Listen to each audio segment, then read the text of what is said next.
apocalyptic show that, you know, where the argument was that like the humanity survived, not just humans, which I feel like is missing from a lot of apocalyptic stories, where I can never quite understand why people keep fighting, because it seems like a living hell to be there. And if I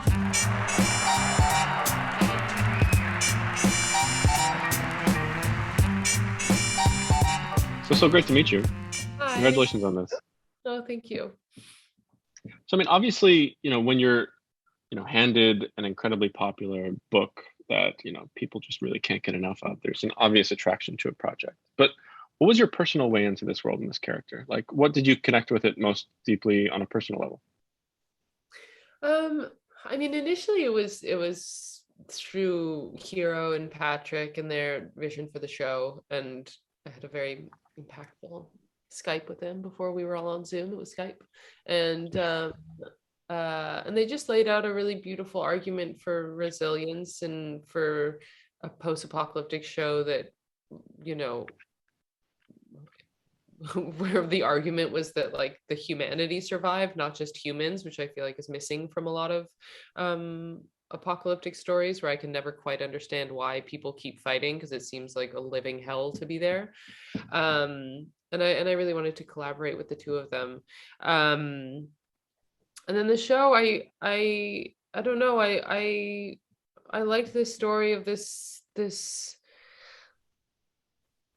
the like transition from being a little girl who was an actress and like this sort of impossible job, and then doing it under all circumstances impossibly in the future after, like, there's something so fairy tale about it, of being like fated for something, which is not how I feel about myself, but is a really, I don't know, I loved this sort of like belief in herself that this little girl had, and I found it really inspiring. And yeah, there's something sort of magical about it, even though it's like not a magical story. It's very grounded.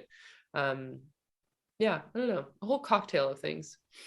Oh, absolutely. And I mean, there is something about like the current cultural imagination in which we can only imagine people getting worse and the world getting worse, and in us like devolving into worse versions of ourselves. So I think like the most radical thing you can do is have like something that's like hopeful and optimistic, and I think like that's kind of what this offers.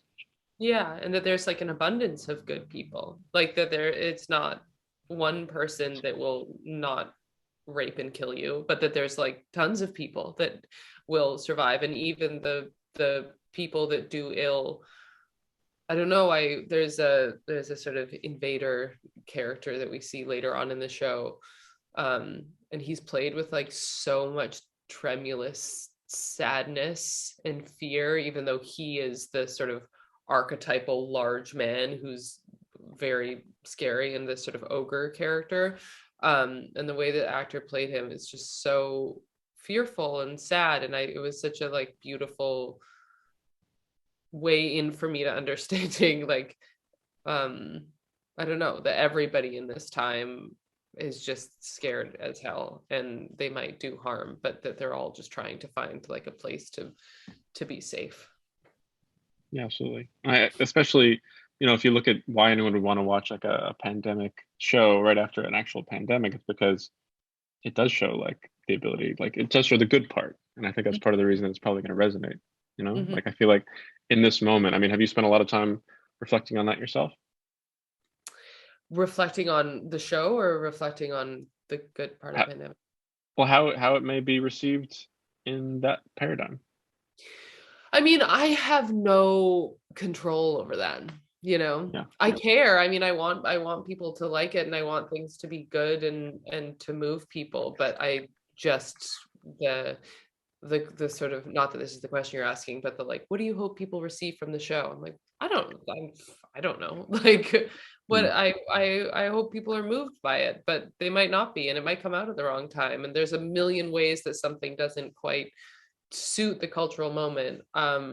This show, I just feel, I hope it isn't painted with such a broad brush as like a pandemic show, because it's really a show about like making art and finding ways to survive, but like to survive exuberantly and abundantly, not just eke out a tiny little corner of the world, but to do kind of fantastic, big, like bold, beautiful things after chaos, and that trauma can be like regenerative and quite a beautiful tool. And I love that sort of part of the show. Mm. What was the most joyful moment for you on set? Like what was the most beauty that you had either in front of the camera or behind it that has stuck with you? Mm, I really loved working with Helen, with one of our directors. And she was there for I think 3 episodes. She was just there for a lot of my stuff.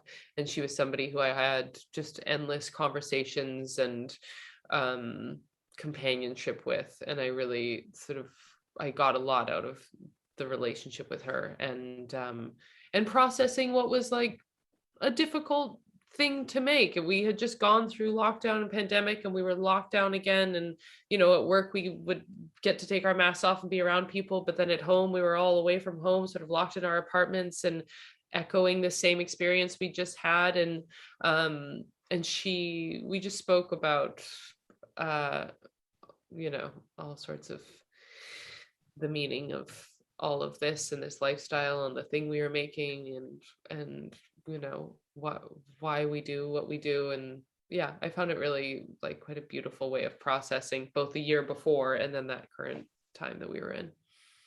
Absolutely.